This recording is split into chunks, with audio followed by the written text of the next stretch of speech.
Welcome to another episode of Search News You Can Use with me, Dr. Marie Haynes. This is episode number 147 of our newsletter. I'm recording this on Wednesday, August 26th of 2020. Thank you so much for listening. I've seen some really great discussions on Twitter this week about your favorite podcasts, and there's lots of really good podcasts out there. Personally, one of the ones I really like is Dan Schur, Experts on the Wire. I've been a guest on his podcast a couple of times, and he's so good at bringing out, just asking really, really good questions and bringing out the best in his guests. And so I would really encourage you to read that or listen to that. I thought it was really funny, though, in this discussion, Andrew Miller said, I really like Marie Haynes' podcast. He said it was the podcast he listens to when he does a long-distance run. Which made me laugh. So stay tuned. This is going to be another long distance run podcast because as much as I try to cut the time down, there's just way too much good stuff to talk about, and I love to talk. So thank you for listening, and hopefully I can fill you in on what you need to know in terms of what's happened with Google this week and SEO in general. We've been talking for the last couple of weeks now about weird updates. Every week when we sit down and figure out, all right, was there a Google update?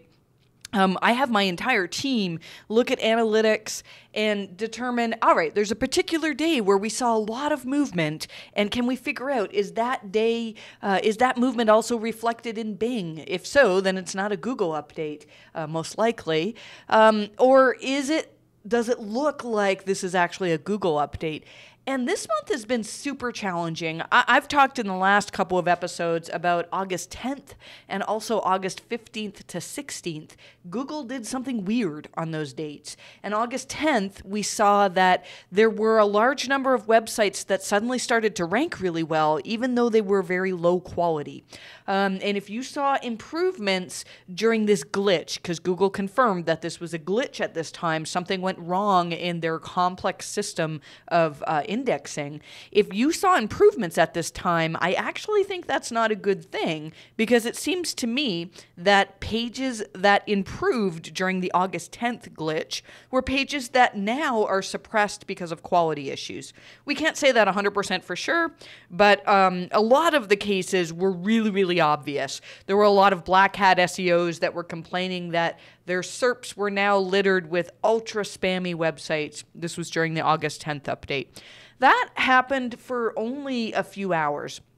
And then we had something that happened on August 15th or so. And that looked like another kind of glitch on Google's side. But in this case, we couldn't say, oh yeah, it was mostly low quality pages that started to rank. It was very hard to find any similarities or to come up with any theories as to what changed to allow these ranking changes that we saw. The August 15th glitch kind of extended into the 16th for some websites. It was much longer than what we saw on August 15th. And then August 17th happened. Now, I haven't heard many people in the SEO community talking about this, although we've received several requests for help already with websites that saw drops on August 17th. I spent a fair amount of time looking at this, and it's unusual as well.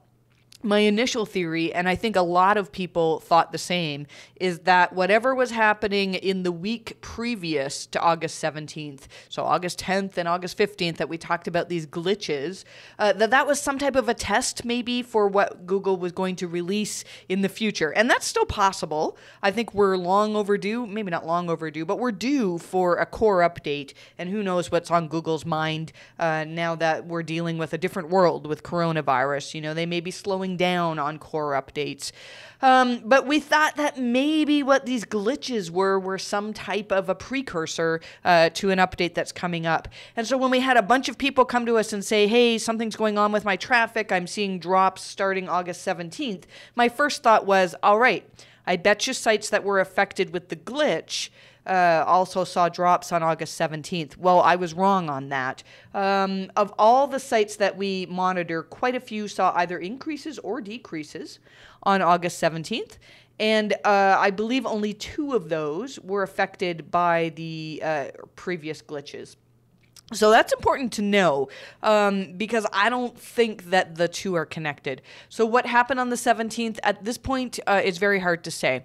If you're a premium subscriber of our newsletter, as we always do with every update that seems to be of some sort of significance, I've jotted down in newsletter what we're seeing.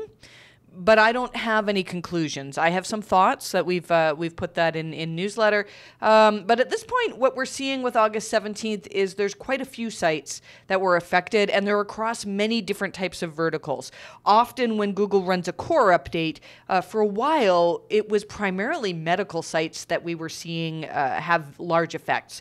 If you remember August 1st of 2018, gosh, that was 2 years ago now, that we had the Medic update. And the Medic update, it was called Medic because a vast majority of sites that were affected were medical in nature, but it wasn't just medical sites that were affected. In this case, though, what we're seeing August 17th, it's across all verticals. I suppose we could say that all of the sites we're seeing are ones that we would consider to be YMYL, your money or your life. But then we don't do a lot of reviews for non-YMYL sites. If your site is important enough to make you money, or to provide people with important information, you're probably YMYL.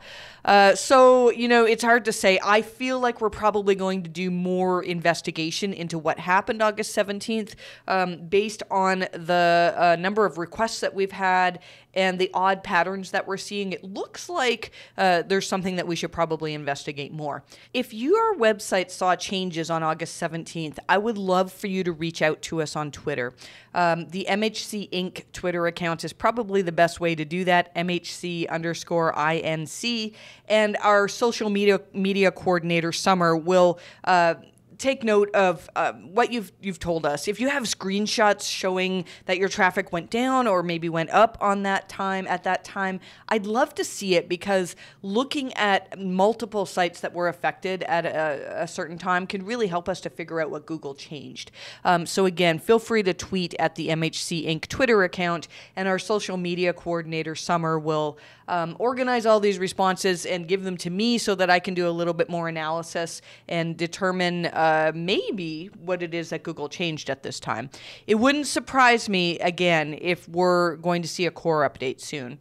I saw Glenn Gabe tweeting that Google often runs core updates in September. I think the last few Septembers that we've had core updates, it's been the last week of September. So that's my guess. If I had to put money down on when Google does their next significant core update, I would say the end of September. But I'm not very good at gambling, so I don't know if you would take my advice on that. Let's move on to some other interesting stuff that came up in the world of SEO this week. One of the things, there was a thing on Twitter about whether keywords in your URL are important. So I think we all do this. Like, if I'm publishing a post about Google penalties, I'm going to make sure that the words Google penalties are in my URL if possible, right? We want to do everything we can to give signals to Google to say, hey, this particular URL is talking about this particular subject. And so having keywords in your URLs are important. This was interesting, though. Somebody asked John Mueller about this on Twitter, whether keywords in your URLs actually could help you with rankings. And what he said was, quote, "The SEO effect of keywords in the URL is minimal once the content is indexed. Make URLs that work for your users, not for SEO." So this is interesting for a couple of reasons. I mean, okay, so we have keywords in our URL. It doesn't make much of a difference once the URL is indexed. But what does that mean? Does it make a difference before it's indexed? I think it's minimal. John has said in the past that, yeah, it can matter, it can help, but it's just a very small signal. So the other thing that John pointed out is that changing your URLs is essentially the same as a site migration. So we've seen this before. I remember a site before where all of their URLs, it was a WordPress site, and every single URL had the date in the URL. That's a pretty common setup for WordPress. And then they decided, for whatever reason, that wasn't a good thing. They wanted to have more optimized URLs. And so they changed all these URLs to remove the date and have keywords in them. Well, if you do that, you need to make sure that you're redirecting your previous URLs to the current ones. And you need to know that there are risks that come with that as well. We're dealing with a site right now that went through a migration. It looks like they've done absolutely everything the way that it should be done. And yet they're seeing big losses after this migration happened. And I have a theory. I don't think this has ever been proven, but I really do believe that when you change URLs, when you migrate, whether it's because you've changed the keywords in your URL, or maybe you're, doing a redesign and you would like to just change, rather than having everything in a blog folder, you want to put them on the root, or vice versa, which is probably better. You want to make things into a better hierarchy. Those are considered site moves. And we had a case. Like I said, we have a client right now who everything seems to have been done properly, and yet they're seeing huge drops in traffic. Now, sometimes that can be normal. It can take time for Google to figure out, this brand new website is actually the same as this previous website that we used to love and we used to rank really well. But we've seen cases where it seems like everything was done correctly in terms of technically migrating the site, and yet there have been huge drops in rankings. And our theory is that when you migrate, it sends signals to Google that says, hey, something new is happening here. We should do a whole new assessment of the content on this site. And often when we look at websites that used to rank well and then migrate and no longer rank well, what we find is we say, why did this previously rank well? Like, it's actually not the best of its kind. And sometimes I think Google can have almost these legacy signals where they say, you know what, this has been ranking really well for years and searchers seem to really like it. And so let's just keep things the way they are. I'm grossly oversimplifying things, but this is the way that in my head, I think it kind of works in the algorithms. That Google says, this has been ranking well for a long time. Why not change things? Why change things? Because users are liking this. And then when there's a switch to a new URL, Google does an even stronger assessment.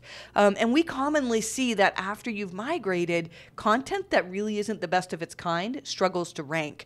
So changing your URLs to add keywords into them is probably not a good idea. With that said, though, if you are making new URLs, there's probably some benefit to have some keywords in your URLs. I don't think it's something that's going to make or break. It's not going to propel you into #1 rankings if you suddenly start posting URLs that contain keywords. But it is another little thing that potentially could help.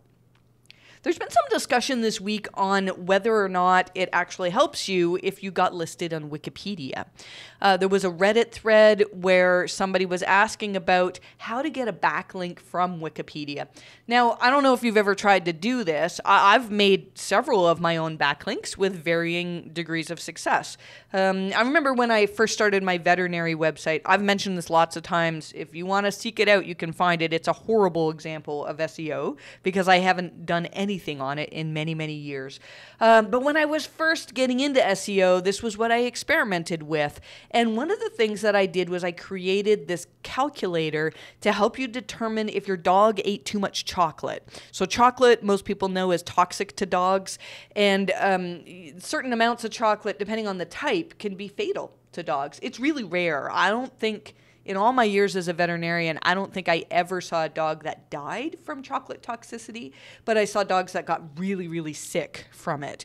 And depending on the type of chocolate, whatever. So I made this calculator, and at the time, there was nothing else like it. Now, since then, there are better calculators that are out there. But I figured out the PHP and made my own calculator, and it was really good. A lot of people used it. And so I went to Wikipedia, and I found the page on theobromine toxicity. So theobromine is the chemical in chocolate that actually is toxic to dogs. And so what I did was I went, and anybody can edit a Wikipedia page. So I went into the Wikipedia page and I edited it to include a link to my calculator.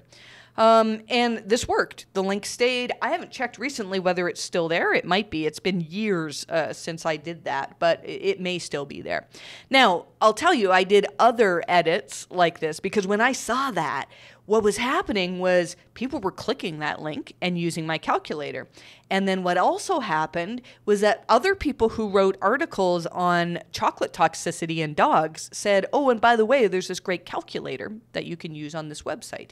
And so I got links from that. So me going in and editing a Wikipedia entry and creating a link to my website, that link from Wikipedia was nofollowed. And so I think where people were talking about this question on the Reddit thread was because people were saying, well, look, if you make your own link in Wikipedia, it's nofollowed, and nofollowed links are probably not going to help you, although we'll talk about that in a minute. And so why would you go through all the effort of doing that? So when I had that success of seeing other people linking to my calculator and wow, this link that I dropped in Wikipedia was awesome, of course, as an SEO, I wasn't an SEO then, I was just somebody trying to figure out SEO, but of course you want to do more of that. So I found other articles where I could drop a link to my website, and sure enough, all of my links on Wikipedia disappeared. If you spam Wikipedia, and it wasn't on a massive scale, it's not like I was trying to link to hundreds of pages. I probably did it on maybe 5 pages. Said, oh, I have a great article. I'll include my link on Wikipedia here. Including my chocolate toxicity calculator link. They all went. Now, at some point, months and months after that, I actually went back and redid the link to the chocolate toxicity calculator. And for some reason, that the Wikipedia editors didn't get mad at that, and they kept it in. The point that I'm trying to make here is that links, if you add your own link on Wikipedia, it can help, provided that the resource that you're linking to is incredibly helpful. And at the time when I made this calculator, there was nothing else on the web that was like it. And so if you were somebody whose dog ate, like let's say your dog ate an entire, 2-pound bar of milk chocolate, well, if it's a really big dog, the most that's going to do is probably just give them some stomach upset. But if you had a 5-pound dog that ate, some baker's chocolate, which is really, really high in theobromine, you need to get to the vet right away, and you need to get emergency treatment because that could be fatal. So my calculator was super helpful, and adding that link actually really helped the calculator to rank and helped my website to rank. Now, I'm not saying you should all go to Wikipedia and start adding links. In fact, I don't recommend doing that anymore, except for very rare cases where you've got something that truly is the best resource of its kind, and you really feel like Wikipedia would like that link. But what I think people are ignoring is the other benefit to being listed in Wikipedia. In the Reddit thread, John Mueller said, randomly dropping a link into Wikipedia has no SEO value and will do nothing for your site. And then the article that came out on Search Engine Roundtable, the title sort of implied like it's useless to get a mention anywhere in Wikipedia. I think it's very important for us to know that Wikipedia is used as a source of entity information by Google. It's a huge place where Google gets information for the knowledge graph. And commonly when we do site reviews, we're doing traffic drop assessments for sites that try to compete for very, very competitive keywords. Almost every time we'll say, well, look, the sites that are currently ranking for that keyword, all of them have their own Wikipedia page, and you don't even have a mention anywhere on Wikipedia. And so does that mean that, oh, if you can get your own Wikipedia page, you will instantly rank for everything? No. The thing is that Wikipedia has criteria for getting a page that is really similar to what Google describes as EAT criteria. So the quality raters, they're told to look at, does this particular website, if you're trying to figure out if this is high quality, if it's authoritative, does it have a Wikipedia page? That's something they're actually told to look at. And often when we do our site quality reviews, we'll say, well, look, like every site that you're trying to compete against has their own Wikipedia page, and you're just this nobody that even though you have great content, why would Google want to rank you? Because you're not a giant in your field. And so we really feel that getting a Wikipedia page is very important if you're trying to build your EAT. And not everybody can do it. At some point, I'd like to try to get a Wikipedia page for myself. I know that sounds kind of egotistical, but I feel like Wikipedia has these qualifications that they call notability. And the things that they talk about for notability are the same things we talk about for EAT, where they're saying, are other authoritative people mentioning you? Are you recognized as an expert in your field? Do authoritative sources use you as a reference sometimes? And, I do think that happens for stuff that Marie Haynes Consulting produces. And I think at some point, probably we could get a Wikipedia page for us. And when we do that, it would be very interesting to see if that improves any rankings for our current websites, our current topics. So if we do that and we manage to get a page published for myself, then I'll let you know whether that actually improves our rankings. I think it would be something very, very easy to test. Going to move on here and talk, as we have been for the last few weeks, about the Semrush Tip of the Week. As you know, probably if you've been listening to this podcast for a while, Semrush has stepped up to be a sponsor of this podcast, and we're trying to provide you some tips from Semrush in a way that's not going to make you go, oh my goodness, she's doing another commercial again, but rather something that would help you. So one of the things I want to talk about this week is the Semrush site audit. Something that you can do in Semrush is put in a URL, and it doesn't have to be your URL. It can be a competitor as well. And Semrush will start crawling that URL and spit out a whole bunch of information in regards to technical stuff about the site. And so in Newsletter, I've included a screenshot of what you would see initially when you run one of these crawls. The crawls are very, very quick to run. What my team usually does is we'll set it up, which takes almost no time. They'll go work on something else for a little bit of time and then come back, and then all of a sudden, boom, we've got all of this data there. And so one of the things that you'll see is, pages that have duplicate content issues, or the example that we gave in Newsletter was a particular client where Semrush had flagged that there were 7 pages on the site that had page speed issues. And if you click through on those pages, you can see how long it took them to load. Now, in some situations, for some of the issues, Semrush has incredible documentation that will tell you, all right, well, here's why this is an issue, which is really good if you're trying to explain it to clients, and here's how you would go about fixing it. For the page speed issues, in our case, what we did was say, all right, well, now we've got these pages. We'll run those through Google's Page Speed Insights, and then we can get very specific stuff. Google's Page Speed Insights will tell you, you know what, there's a whole bunch of JavaScript here that's being loaded that's slowing the page down, or this massive image is slowing the page down. And so you need to use your brain and use other tools that you've got available to you to figure out, how can I make improvements for this client on page speed. There's other things in the Semrush crawl that, and there's many things. I think probably over the next few months, I'll be going into more detail about specifics. I'll tell you, one of my auditors, Matt, was reviewing a site recently, and he did the same thing we always do, run the Semrush crawl, and Semrush flagged a bunch of URLs as duplicate content. And it was super easy for us to see that this client had their HTTP version and also their HTTPS version of each page was in Google's index. Not necessarily ranking, but were in Google's index.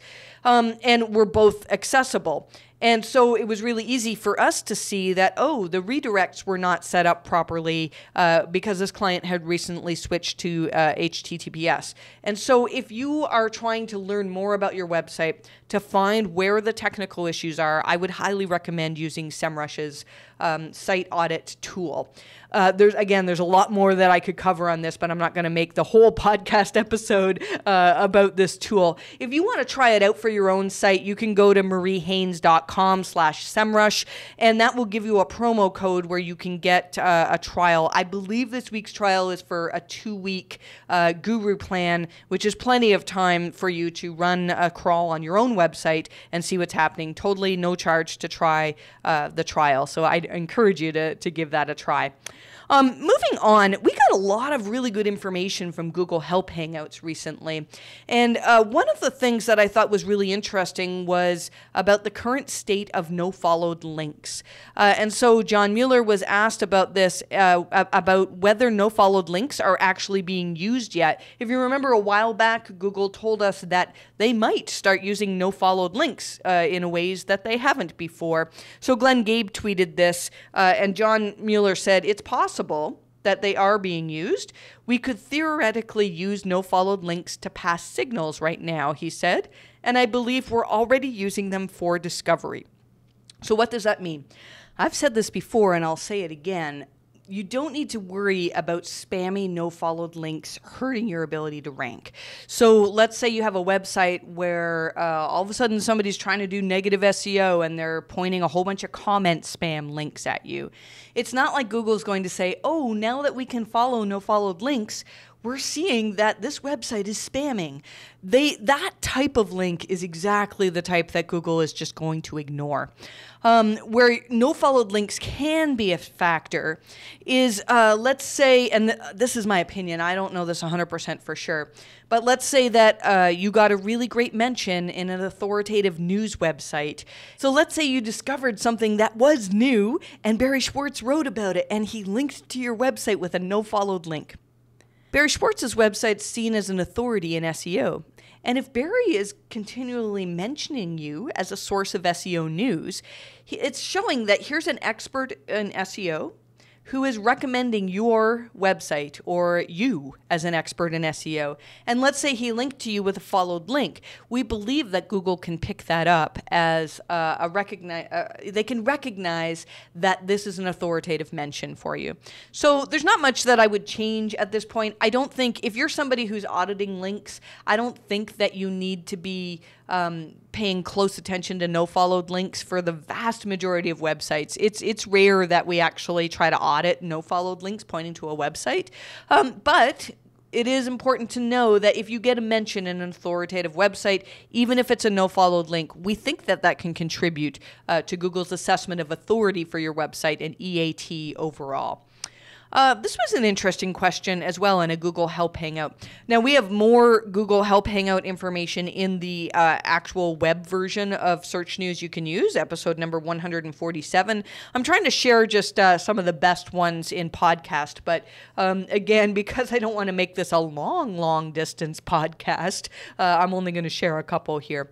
The question was here whether it was considered cloaking if you're hiding your tracking pixels.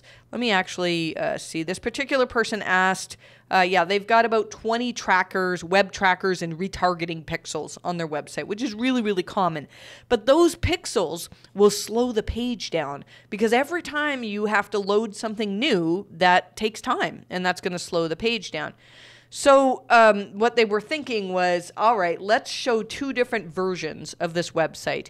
And we'll show the one that's loaded with tracking pixels to users, and we'll show the one that doesn't have tracking pixels to Googlebot.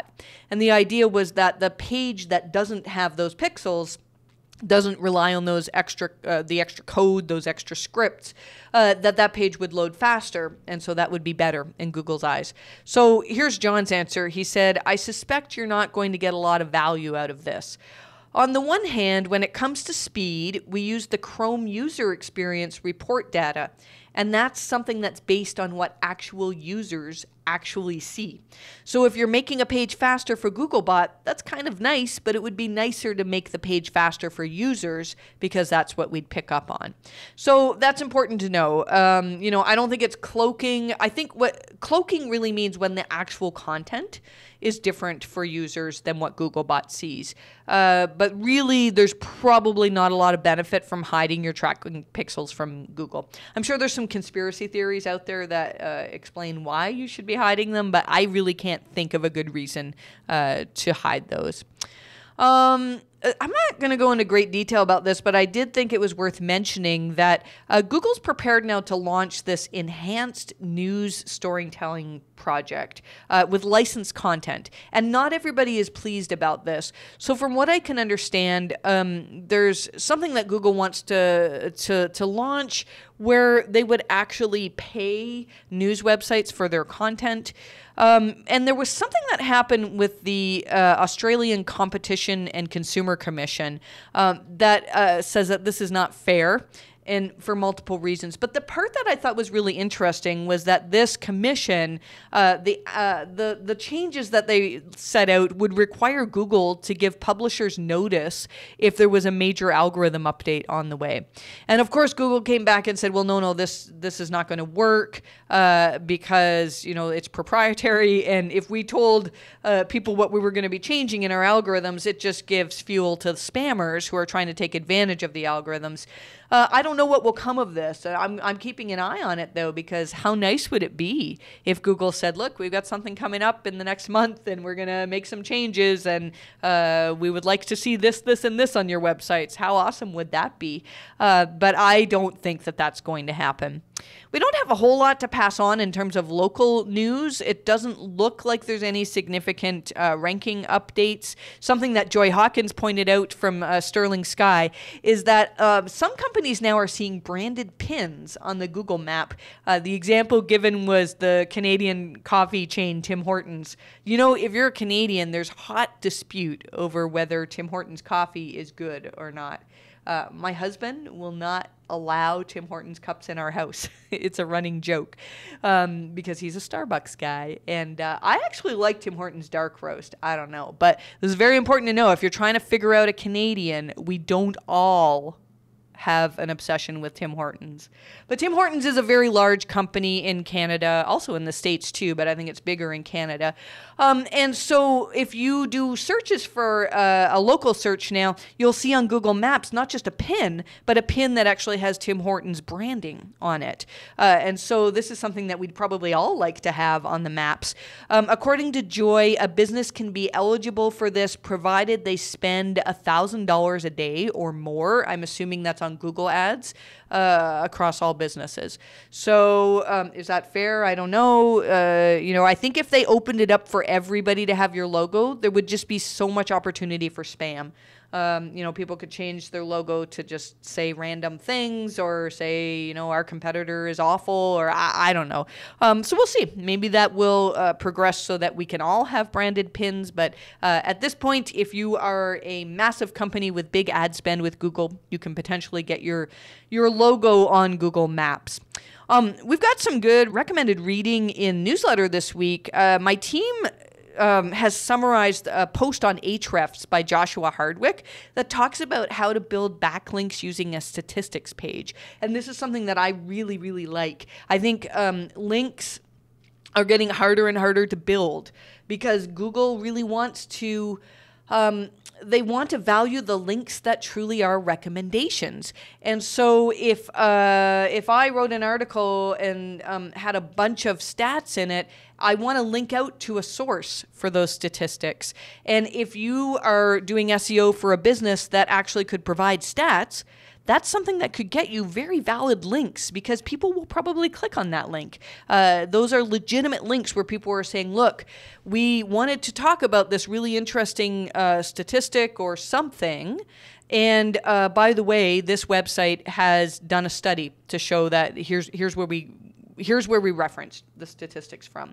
A good example would be, let's say you're doing SEO for a dentist.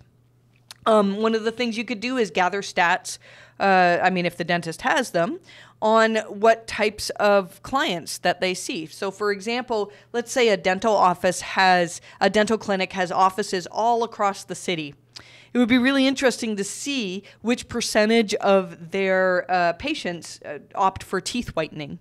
And it would be really a cool study to say, like, look, in this part of the city, this percentage of people like teeth whitening, and in this part of the city, not so many. And see, I don't know, can you draw some ties to that? That's maybe a strange example. I think if you're doing SEO for a small business, there's lots of places where you can produce stats. I'm thinking in particular of real estate websites. Right now, real estate is just messed up all over the place. And so if you are running a real estate website, is probably a great idea to talk about how house sales, how house prices have changed due to COVID, or what availability has changed due to COVID, and include actual statistics. And that's the type of thing that can get you links that probably would help improve your rankings. I'm going to cover a few Q&A questions here. I've had a few of you reach out to me and say that the Q&A section is one of the more helpful parts of podcast. And so we'll see what we can do here and see if I can answer some of these questions. And in turn, maybe it'll help some of you who are listening to the podcast as well. One question came in about a particular website that had links from another website. And this second website got sold and repurposed.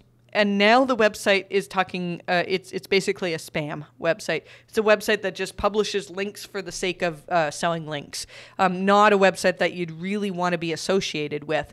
And so if this website is still linking to you, would that hurt you? So I don't know if that's too complicated, but essentially you had a good link and then the website changed and now they're giving out unnatural links. So would Google penalize you because you've now got a link from a website that sells links?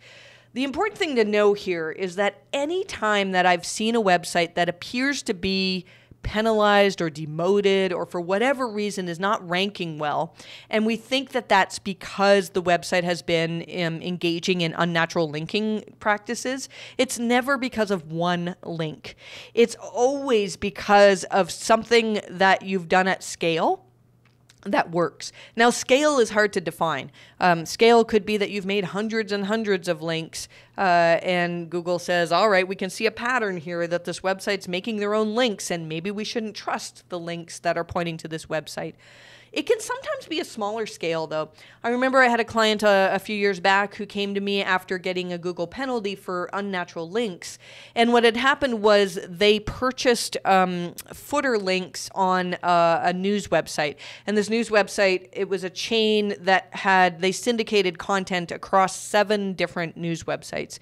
And so each of these, for their main pages on the footer of these 7 websites, they received links that contained their main keyword. It said basically like it was a product, and if you wanted to buy this product, it would link with a keyword to the client that eventually became ours.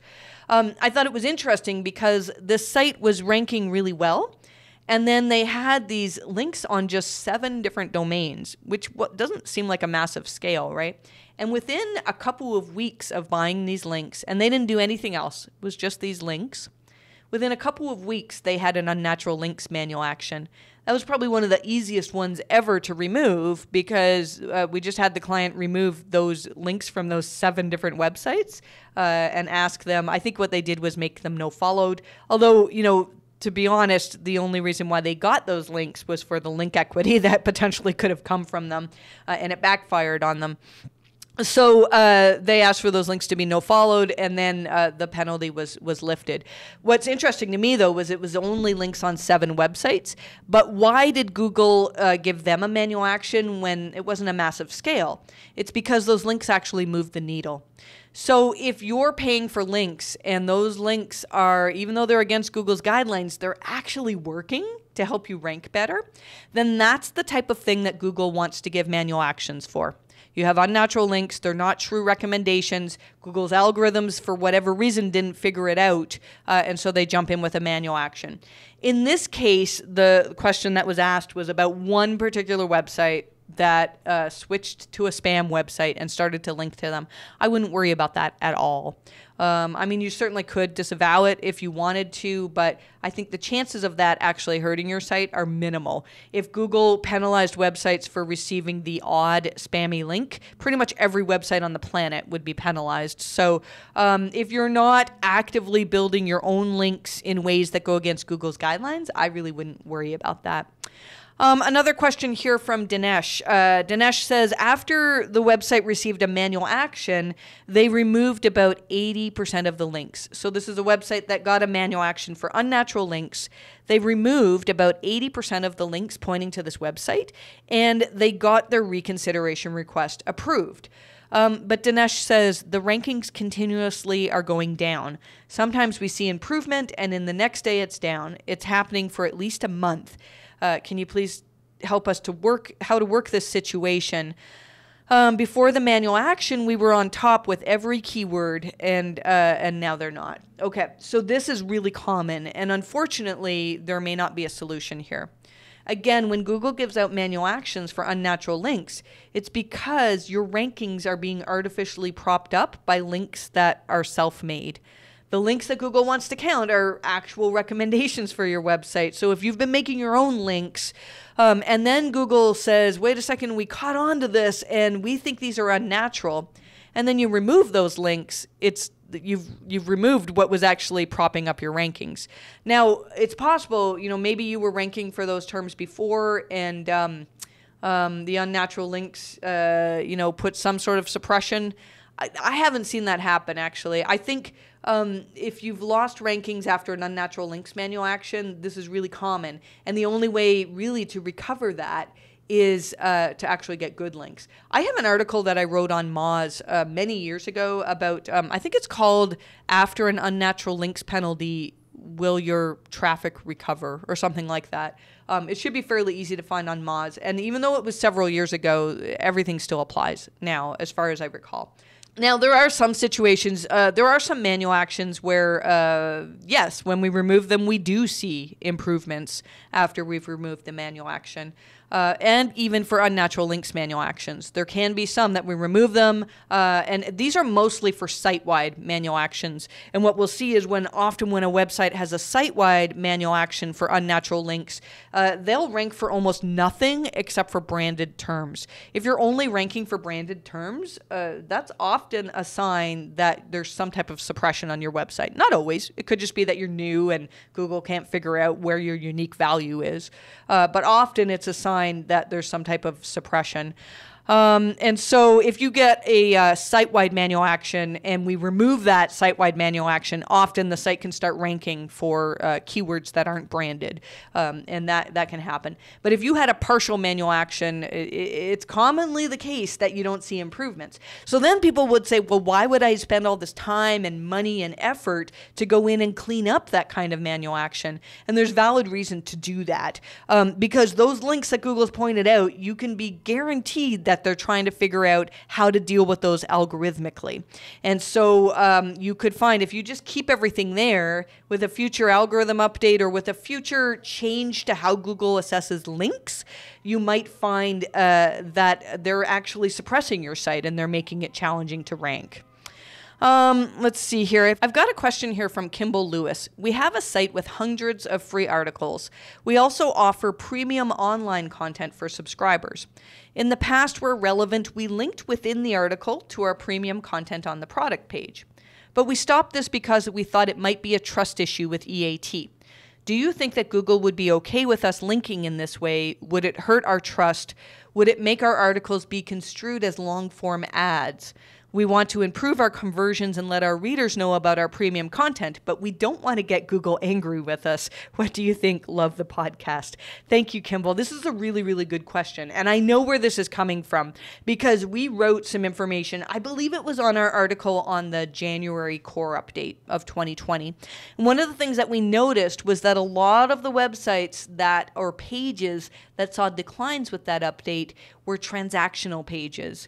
Were pages where the main purpose of the page was to sell something. And this is something that we've been noting, where if you have lost rankings for a certain keyword, and this is a keyword that is a transactional one, so it's like you want somebody to click on that, click on your website and buy a product. Take a look at who's currently ranking for those keywords. And what might have happened is that Google may have figured out that the vast majority of people who search for that keyword do not want to purchase something, but just want information. And so if you find that everybody who's ranking for your keywords are completely informational and you're trying to rank a sales page, it probably won't work. In some situations, what we've seen is that Google might have maybe one spot in the SERPs for a sales page, just in case the customer or the searcher is actually looking for a sales page.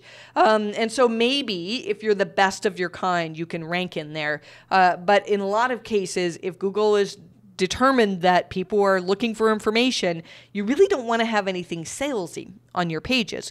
So the question is, what is salesy? Now, in some situations, it's super obvious if a page is a sales page. In other situations, one of the things we've noticed, and I feel like Lily Ray had a good article about this, or it might have been in a recent talk of hers, where she talked about maybe reducing the number of calls to action in your content. And I think this is what you're talking about. It's not specifically calls to action, but what you're doing is you have an informational page. People come for information, and in that page somewhere you say, by the way, we have this extra content that you can find here. And you're linking to your premium pages that people would actually pay for. So these are essentially calls to action. They're sales calls, basically. And the question is, how much of that is acceptable? And I don't have the answer to that. I would say that if you have pages that have calls to action and you're finding that they're not ranking for informational SERPs, then maybe you need to tone your calls to action down.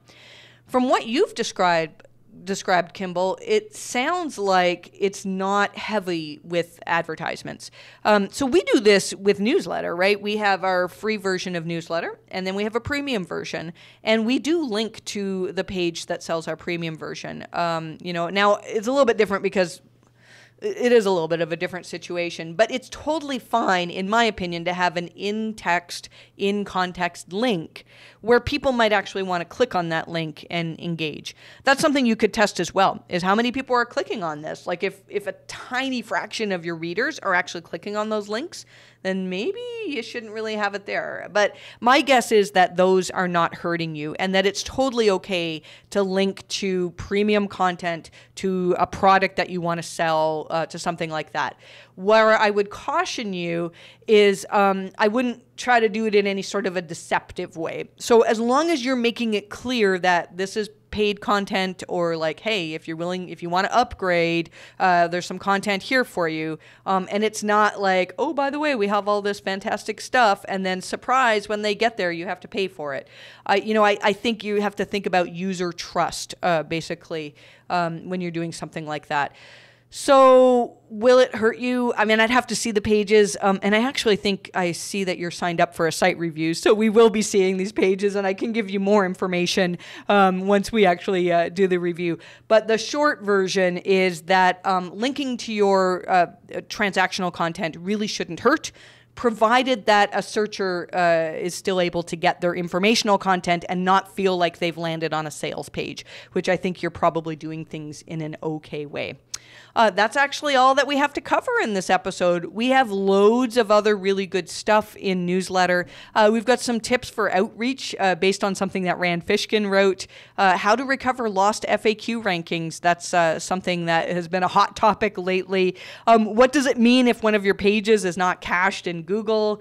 We've got really good tips on how to produce location pages that are not going to be considered doorway pages. There was something John Mueller said this week where essentially he said, like, if you have these location pages where you're pulling in automated content about here's the schools in the area, here's the sports teams in the area, things like that, that those are considered doorway pages for the most part by Google. And so we've had some clients that we've been working with to clean up doorway pages to make them way more valuable than just like automated, here's the facts on this location. And some of our clients are seeing nice gains with that. So there's a little bit in newsletter on that as well. I think, like I said, we'll end it there. I'm looking forward to the new Fortnite season. It's coming out soon. I had a spectacular solo win last night. I wish I had recorded it. It was really, really good. I'll tell you, my daughter, my 12-year-old, told me, she gave me a really good compliment this week. She said, my biggest flex in life right now is that I have a mom who plays Fortnite, which I thought was hilarious. And this is coming from, she actually has more followers on TikTok than I have on Twitter. She's got 30-some thousand followers. It's really cool to see. And she's doing this with no help from me. This is, I see what she's doing. But it's amazing to see. It's so exciting when you discover something and there's an algorithm and you figure out, how do I make it so that this algorithm wants me to succeed? And so she's doing that, which is kind of cool. So I don't know. I've reached the point where I'm babbling. And listen, if you're not done your long distance run, you're going to have to listen to something else, because that's all I've got for you this week. I wish you the best of luck with your rankings.